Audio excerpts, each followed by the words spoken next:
তো এই যে এখন হচ্ছে সন্ধ্যাবেলা, আর আমরা রেডি হয়ে গেছি, মানে আমরা বলতে আমি আর, যাই হোক চলো যাই ওখানে।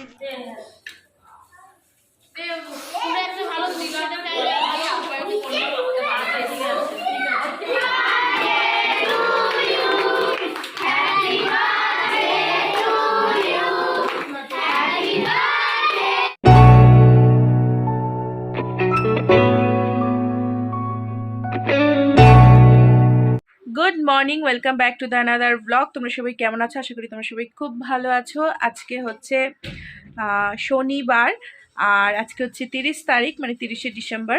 তো আজকে সকালবেলা থেকে ব্লগটা স্টার্ট করছি। তো আমার চ্যানেলে তোমরা বিভিন্ন ধরনের ব্লগস ভিডিও দেখতে পাচ্ছ, আশা করি তোমাদের ভালো লাগছে। তো আজকে হচ্ছে সকালবেলা থেকে ব্লগটা স্টার্ট করছি। আমি এখন একটু বাইরে যাব, আর পিছনে দেখতেই পাচ্ছ কিছুক্ষণ আগে স্কেচ পেন দিয়ে হাতে কি করেছে, সেই হাত মুখে দিয়েছে, পুরো মুখ নীল হয়ে গেছে। এই জাস্ট মুখ ধুয়ে আসলো পুরো, এখন যাই হোক গেছে। আর হচ্ছে আজকে হচ্ছে আমরা একটু বিকালবেলা বেরোবো, মানে পটুর এক নাচের স্কুলের এক ফ্রেন্ডের আজকে বার্থডে, তো সেই বার্থডেতে যাব। আর এখন আমি যাচ্ছি হচ্ছে সেই বার্থডের গিফট কিনতে। ঠিক আছে, চলো তাহলে যাওয়া যাক। আমার স্নান টান সকালবেলা কমপ্লিট, এখন যাই, গিয়ে আগে দেখি যে বাচ্চাটার জন্য কি নেওয়া যায়। ঠিক আছে, কারণ এটাতে আমি খুব কনফিউজ থাকি যে কি গিফট করব। ঠিক আছে, যাই হোক, সবসময় যে এবার বলতে পারো বাচ্চা তো খেলনা, সবসময় খেলনাটাও ঠিক না। তো দেখি যেটা ওর কাজে লাগে সেটাই দেওয়ার চেষ্টা করব। তো আমি অনেকক্ষণ হলো ঘরে চলে এসেছি, আর এদিকে দেখো পটু আর দিদা নাচ করছে জামাল কুদুতে। তো গানটা চলছিল টিভিতে, আমি আর সেই গানটা তোমাদেরকে শোনাতে পারলাম না, কারণ নাহলে কপিরাইট চলে আসতো। তো দেখো পটু এখন এই যে মাথায় নিয়ে নাচ প্র্যাকটিস করছে। যাই হোক, এখন হচ্ছে এই যে পটু গায়ে তেল ঠেল মাখছে, স্নান টান করেছে একা একা করে, গায়ে তেল মাখছে। যাই হোক, একা একা নিজের যত্ন নেওয়াটা শিখছে, এটাই হচ্ছে ব্যাপার। আর এদিকে আমি চলে এসেছি রান্নাঘরে, মা কিছু রান্না করে রেখেছে। আর দেখো মা এখানে বাঁধাকপির বড়া করেছে গরম গরম। আর আমি রান্না করতে করতে প্রায় 3-4টে বাঁধাকপির বড়া খেয়ে নিয়েছি, কারণ আমার এই বড়া জাতীয় জিনিস, মানে তেলে ভাজা আর কি, খুব ভালো লাগে। যদিও এখন খাওয়া অনেক কমিয়ে দিয়েছি। আর এদিকে আমি রান্না করছিলাম হচ্ছে তোমাদের আলু আর পেঁপে দিয়ে তরকারি, এটা রাতের জন্য। তোমাদের দাদা রাতে খাবে, এবং বাবা মাও রুটি দিয়ে খাবে। আর এদিকে তোমাদেরকে একটা জিনিস দেখাই, দেখো আমি টবে কয়েকটা মটরশুঁটির দানা ফেলেছিলাম, তো সে থেকে গাছ উঠেছে। আর এই পেঁয়াজ গাছগুলো, মানে পেঁয়াজ কলিগুলো আমার মা লাগিয়েছে। আর এই গাছগুলো তো তোমরা দেখেছো, আর তোমাদেরকে আগেই বলেছিলাম একটা গাছে 3 রকমের ফুল হয়, 3 কালারের। তো এই যে সেই গাছটা সাদা, হলুদ আর এই যে এই লাল, এই ফুলটাই একটা গাছে হয়েছে। তো এটাই তোমাদের সঙ্গে শেয়ার করলাম, খুব ভালো লাগলো দেখে।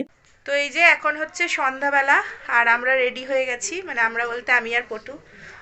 আর এই যে আমি শুয়ে আছি। যাই হোক, এর তো আজকে ইনভিটেশন নেই, মানে সব মায়েদের আর কি। এ বাবু, আর ওই যে পটু, দেখো রেডি, ঠিক আছে যাওয়ার জন্য, মানে অনেকক্ষণ দিয়ে তাড়া দিচ্ছে পটু যাওয়ার জন্য। যাই হোক চলো যাই, ওখানে গিয়ে আবার তোমাদের সঙ্গে দেখা হবে, কথা হবে। চলো যাওয়া যাক। তো আমরা দেখো এক জায়গায় সবাই মিলে দেখা করে তারপরে যাব হচ্ছে বার্থডে পার্টিতে। তো এই যে দেখো সবাই আমরা এখানে চলে এসেছি, আরও দুজনের আসা বাকি আছে। তো আমরা এখন বেলঘরিয়া স্টেশনে ওয়েট করছিলাম। তো যাই হোক, এরপর দেখো সবাই মিলে চলে এসেছি। আর এই ফার্নিচারের দোকানের ফার্নিচারগুলো আমার খুব ভালো লেগেছিল, খুব সুন্দর লাগছিল। আর এখানে দেখো সবাই মিলে আমরা এখন ওয়েট করছি যাওয়ার জন্য। এই যে আমিও এখানে দাঁড়িয়েছিলাম, এবার ঠিকঠাক বাড়ি আর কি চিনে তারপর যেতে হবে। আমাদেরকে অ্যাড্রেস বলে দেওয়া হয়েছিল, এবং যার ছেলের বার্থডে ছিল সেও আসছিল আমাদেরকে নিতে, তাই আমরা দাঁড়িয়ে ওয়েট করছিলাম। তো যথারীতি আমরা চলে এসেছি, আমরা অনেকটা আগে চলে গেছি, মানে আমরা ভেবেছিলাম হয়তো অনেকটা দূর হবে, কিন্তু খুব বেশি দূর ছিল না। আর অনেকটা আগেই আমরা চলে এসেছি, অনেকেই এখনও, মানে কেউই এখনও এসে পৌঁছায়নি। আর এদিকে আমরা সবাই মিলে মজা করছি, হেভি লাগছে। আরেকবার, আরেকবার ভালো লাগলে বারবার যাবে। তো বুঝতেই পারছো সব বান্ধবীরা একসঙ্গে এক জায়গায় হলে যা হয়। আর এদিকে দেখো বার্থডে বয় চলে এসছে আর সবাই মিলে ওকে ঘিরে ধরেছে। আর ও এতটাই ছোট, ওই যে কোনায় দেখেছো দাঁড়িয়ে আছে বেলুন হাতে, ও এতটাই ছোট যে ওকে দেখা যাচ্ছে না, সবাই মিলে ঘিরে ধরেছে। এমনিও নাচের স্কুলেও সবার থেকে ছোট। এই যে দেখো ও এখন বেলুন নিয়ে খেলা করছে আর আমাদেরকে দেখে ও হয়তো একটু লজ্জা পেয়েছে, আর সবাই মিলে যেহেতু ঘিরে ধরেছে হয়তো একটু ভয়ও পেয়েছে। ওই যে বার্থডে বয় দেখো পটু টেনে আনছিল কিন্তু ও চলে গেল। যাই হোক এখন অবধি আর বাকির কেউ এসে পৌঁছায়নি, আর সবাই ধীরে ধীরে আসবে। আমরা অনেকটা আগে চলে এসেছিলাম আর আমরা এসে সঙ্গে সঙ্গে ওরা আমাদেরকে কফি এবং চিকেন পাকোড়া দিল, তো আমরা খেলাম। আর সত্যি খুব ভালো লাগছিল এখানে এসে, কারণ অনেক দিন পর সবাই এক জায়গায় হয়েছিলাম। আর এখন চলছে হচ্ছে গিফট দেওয়ার পালা। তো যেই মানুষটাকে গিফট দেবে সে তো একদম ঢাকা পড়ে গিয়েছিল সবার মাঝখানে, ওই যে দেখো একটু দেখতে পাবে তোমরা। যাই হোক এতগুলো গিফটের প্যাকেট একসঙ্গে একা ওইটুকু মানুষের পক্ষে, এই যে মানুষটি ধরাটা সম্ভব না, তাই ওর মার কাছেই আমরা সবাই মিলে গিফটটা দিচ্ছিলাম। তো আমরা ওদের জন্য মানে ওর জন্য আর কি একটা শার্ট আর প্যান্ট কিনেছিলাম, তো সেটাই পটু এখন ওকে দিচ্ছে। আর বাচ্চারা খুব আনন্দ পেয়েছিল এখানে এসে, শুধু বাচ্চারা না বাচ্চার মায়েরাও কিন্তু খুব আনন্দ পেয়েছে।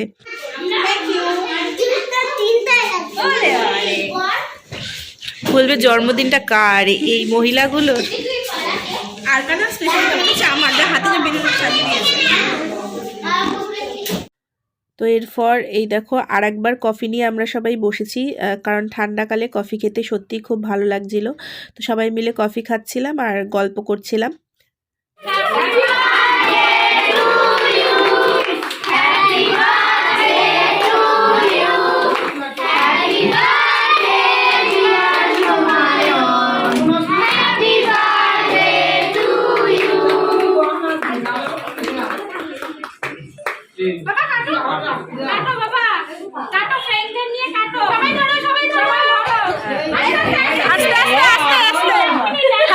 সবাইকে ধরতে হবে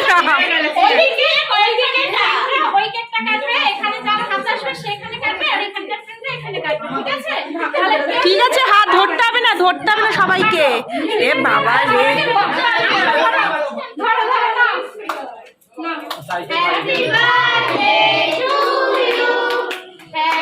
তো যাই হোক এবার তো কেক কাটিং হলো, সবাই মিলে দেখো এখন ফটোশ্যুট হচ্ছে। আর ওই যে বার্থডে বয় দেখেছো চেয়ারের উপর দাঁড়িয়ে আছে, এতগুলো মানুষের মাঝখানে ওকে খুঁজে পাওয়াটা সত্যিই খুব দুষ্কর, কারণ পুচকি একটা মানুষ।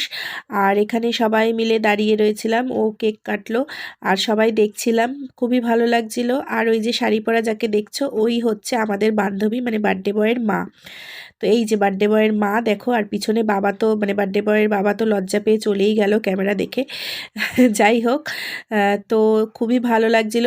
এরপর হচ্ছে স্প্রে ছেটানোর পালা, দেখো সবাইকে স্প্রে ছিটিয়ে কি করে দিয়েছে। যাই হোক প্রথমেই ও বলে দিয়েছিল যে কেকের মধ্যে যাতে স্প্রে না পড়ে, যেহেতু বাচ্চারা কেকটা খাবে সবাই খাবে, তো সেই কারণে। আর এখানে দেখো এখন ফটোশ্যুট চলছে বার্থডে বয়ের আর তার মার সঙ্গে।